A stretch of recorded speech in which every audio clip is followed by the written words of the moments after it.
Fala galerinha, beleza? Como é que vocês estão? Espero que bem.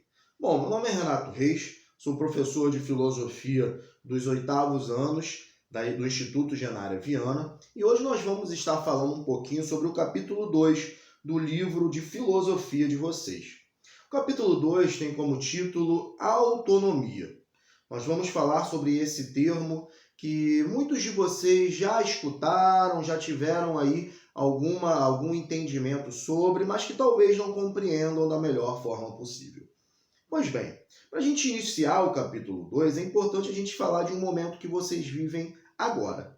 Vocês que estão no 8º ano, vocês que são adolescentes, né? Vocês passam atualmente por uma situação diferente de tudo que já viveram.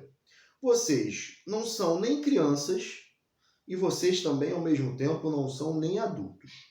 O que isso tem em relação a essa questão da autonomia? Primeiro, a autonomia está ligada diretamente à responsabilidade, a ter consciência, a ter clareza de muitas coisas, né? E essa questão na adolescência ainda não é tão fortemente colocada. Vocês estão no momento de aprender a ter responsabilidade, aprender a ter clareza, aprender a ter consciência. Por isso que é colocado nesse capítulo aí esse termo, a autonomia.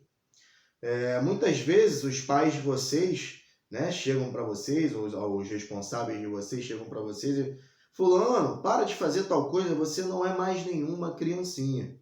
E ao mesmo tempo também eles falam, fulano, não, você não pode fazer tal coisa porque você não é adulto. Você ainda está sobre a minha responsabilidade, né? Então é esse limite que vocês vivem, é que a gente vai estar falando um pouquinho dentro desse tema, que é a autonomia. A palavra autonomia vem de um prefixo auto, né, que significa dar a si, e um sufixo nomos, né, que aí tem a questão da nomia, que vem de nomos, que significa regras, tá? Então, nada mais, nada menos que autonomia significa dar a si as próprias regras. Então, ser uma pessoa autônoma, né, é nada mais, nada menos do que você poder ter consciência, responsabilidade e compreender com clareza o que você quer para você mesmo. E a partir disso, realizar, né, as suas necessidades. Obviamente, dentro de uma moral, dentro de uma ética, dentro das leis que existem em nossa sociedade. Tá? 2 autores são retratados nesse capítulo, para a gente estar balizando um pouquinho essa palavra, o entendimento de autonomia. São eles o filósofo Immanuel Kant e outro filósofo Hans Jonas. Cada um vê um pouquinho diferente esse ponto da autonomia, mas muitas vezes eles concordam, tá, com alguns temas. Por exemplo, Immanuel Kant, filósofo alemão, ele traz o entendimento de que nós temos que ser, tá, pessoas, seres humanos com autonomia. Nós temos que agir dentro das nossas próprias regras. Nós não podemos sofrer a influência de fazer coisas que as outras pessoas nos pedem, que as outras pessoas nos impõem, que a cultura da nossa sociedade nos impõe, por exemplo. Nós, então, temos que sair do que ele chama de menoridade e entrar na maioridade. Somente a maioridade é que vai poder nos trazer a autonomia. E isso não tem nada a ver com idade. Tá? Existem seres humanos com 50 anos, na concepção de Immanuel Kant, que não são seres autônomos. Por quê? Porque ainda vivem à base de regras, de costumes de outras pessoas e não conseguem dar a si as próprias regras. Então, Immanuel Kant não coloca maioridade e menoridade em condição de idade, mas sim em condição de consciência, em condição de responsabilidade. para Immanuel Kant, né, existe uma máxima que é muito importante para a gente compreender o pensamento desse autor. Para ele, tem uma lei que é natural e universal e que todos nós devemos cumpri-la.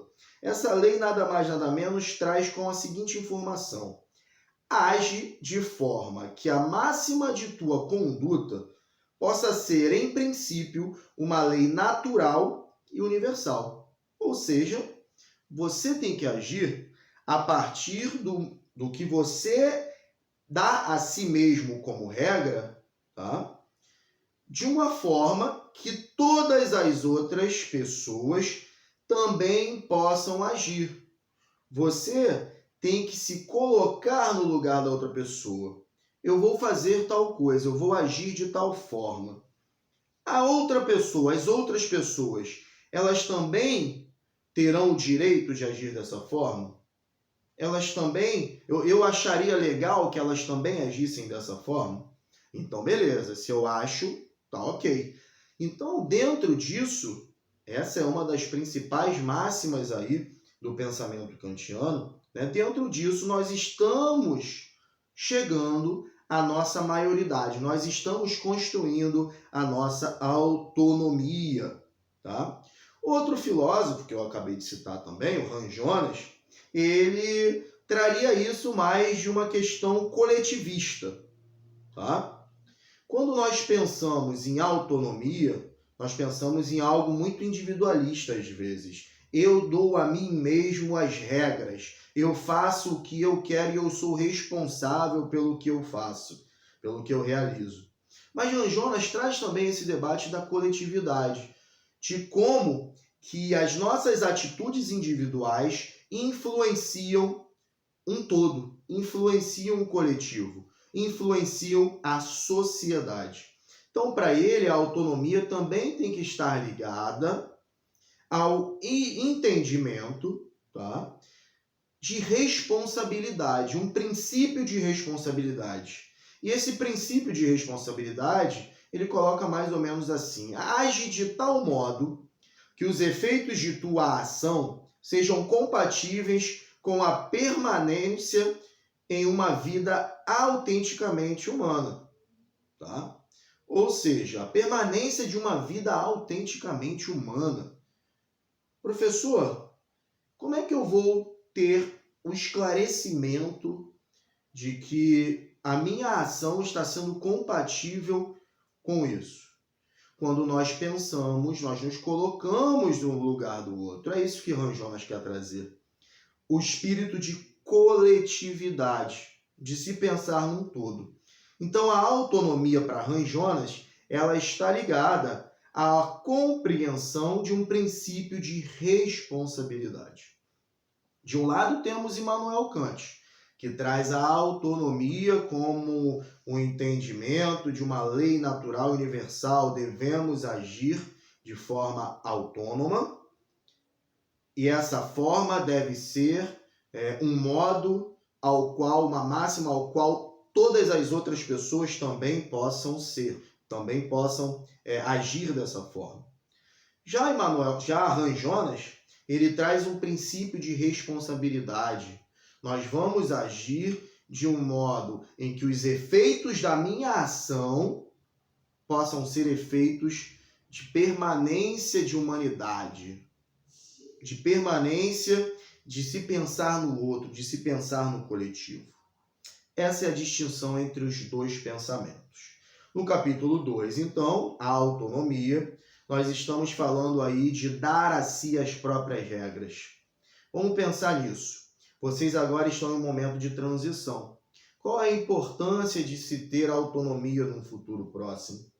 Qual é a importância de se dar a você mesmo as próprias regras, sem assim agir de má fé com as outras pessoas, não atacar a liberdade de outras pessoas, a sua liberdade sem atacar a liberdade de outras pessoas. Esse pensamento que o capítulo tenta trazer aí para que vocês possam refletir, tá legal? Bom, se vocês tiverem alguma dúvida, se vocês tiverem algum questionamento, vocês podem estar me enviando um e-mail, tá? Lá para renatoreis.filo.socio@gmail.com. Nesse e-mail eu vou estar olhando as dúvidas e questionamentos e vou estar respondendo a vocês. No próximo vídeo, sobre o capítulo 3, nós vamos aí responder. Eu vou responder junto de vocês as atividades de casa, né? Façam os exercícios de casa do livro. Olhem o roteiro que eu coloquei, lá também tem alguns links de sites importantes para vocês estarem estudando e entendendo da melhor forma possível esse capítulo. Tá legal? Grande beijo para vocês, tudo de bom e até a próxima. Fui!